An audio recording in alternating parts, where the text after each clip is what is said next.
ಈ ಸಲ 3 ಸ್ಪಾನ್ಸರ್ಸ್ ಮಾಡ್ತಾ ಇದ್ನಿ. ಒಂದು ಸಿಲ್ವರ್ ಸ್ಪಾನ್ಸರ್, ಇನ್ನೊಂದು ಗೋಲ್ಡನ್ ಸ್ಪಾನ್ಸರ್, ಇನ್ನೊಂದು ಪ್ಲಾಟಿನಮ್ ಸ್ಪಾನ್ಸರ್ ಅಂತ. ಅಂದ್ರೆ ಅದ್ರ ರೇಂಜ್ ಗೊತ್ತಿರುತ್ತಲ್ಲ ನಿಮ್ಗೆ. ಸಿಲ್ವರ್ ಸ್ಪಾನ್ಸರ್ ಅಂದ್ರೆ ಅದಕ್ಕೆ ಒಂದು ಇಷ್ಟರಿಂದ ಇಷ್ಟು ಅಮೌಂಟ್ ಒಳಗಡೆ ಕೊಟ್ಟಿದ್ರೆ ಸಿಲ್ವರ್ ಸ್ಪಾನ್ಸರ್ ಆಗಿರ್ತಾರೆ ಅವರು.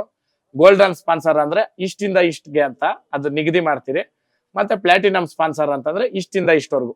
ಯಾಕಂದ್ರೆ ಚೆನ್ನಾಗಿದೆಯಲ್ಲ ಇದು ಕಾನ್ಸೆಪ್ಟ್. ಅದು ಕೊಟ್ಟಿರೋ ರೀತಿನಲ್ಲಿ ಎಲ್ರದ್ದು ಆ ತರ ಹಾಕಿ ಎಷ್ಟು ಆಗುತ್ತೋ ಅಷ್ಟು ಬ್ಯಾನರ್ ಅಲ್ಲಿ ಕವರೇಜ್ ಮಾಡ್ತೀನಿ. ಆಮೇಲೆ ಯಾರು ಕೊಟ್ಟಿದ್ದಾರೆ ಹೊಸಕೋಟೆಲ್ಲ ಪ್ರಪ್ರಥಮ ಹೋಗಿದ ತಕ್ಷಣ ಊರಲ್ಲೇನೆ ನನಗೊಂದು 1 ಲಕ್ಷ ದುಡ್ಡು ಕೊಟ್ಟಿದ್ದಾರೆ. ಆಮೇಲೆ ನಾನು ದುಡ್ಡೇ ಮಾಡ್ಬೇಕು ಅಂತಂದಿದ್ರೆ ಏನು ಬೇಡ, ನಿಮ್ಗೆ ಗೊತ್ತಾಗಿರ್ಬೋದು. ಇವತ್ತು ನಮ್ಗೆ ಏನು ವರ್ತೂರ್ ಸಂತೋಷ್ ಬಿಗ್ ಬಾಸ್ ಅಲ್ಲಿ ಓಟ್ ಬಿತ್ತು, 1 ರೂಪಾಯಿ ಅಂತ ಬಿದ್ದಿದ್ರೆ ಎಷ್ಟು ಕೋಟಿ ದುಡ್ಡು ಅದು ಅಲ್ವಾ. ಅದಕ್ಕೆ ನಾನು ಏನಾದ್ರು ಗಳಿಸಿದ್ದೀನಿ ಅಂತಂದ್ರೆ ಜನದ ಪ್ರೀತಿ, ಭಗವಂತನ ಆಶೀರ್ವಾದ, ನಮ್ಮ ತಾಯಿ ಆಶೀರ್ವಾದ. ಅದಕ್ಕೆ ನಿಮ್ ಸಹಕಾರ ಯಾವಾಗ್ಲೂ ಹಿಂಗೆ ಇರಬೇಕು. ಇದು ಹಿಂಗೆ ಮುಂದೂಡ್ಲಿ.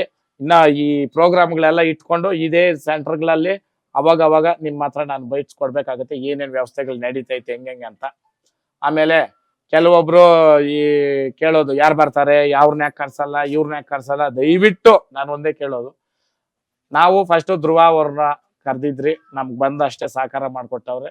ಈ ಸಲ ರೇಸ್ಗೆ ನಮ್ಗೆ ಕಿಚ್ಚ ಸುದೀಪ್ ಅಣ್ಣ, ನಾನು ಬಿಗ್ ಬಾಸ್ ಮನೆಯಲ್ಲೇನೇನೆ ಅವ್ರಿಗೆ ಆಹ್ವಾನ ಕೊಟ್ಟೆ. ಅಣ್ಣ ತುಂಬು ಹೃದಯದ ಮಾತುಗಳಿಂದ ನಾನು ಬದ್ದೇ ಬರ್ತೀನಿ ಅಂತ ಹೇಳಿದ್ದಾರೆ. ಅದು ಬಿಟ್ಟು ಬೇರೆ ಇವರು ಬರ್ತೀರಿ ಅಂತಂದ್ರೆ ಸ್ವಾಗತ ಇರ್ತದೆ, ಅದನ್ನ ಕಾಂಟ್ಯಾಕ್ಟ್ ಮಾಡಿ ಮಾಡ್ಕೊಳೋಣ. ಬಟ್ ನನ್ನ ಕಡೆಯಿಂದ ಇವ್ರು ಇಬ್ರೇನೇನೆ.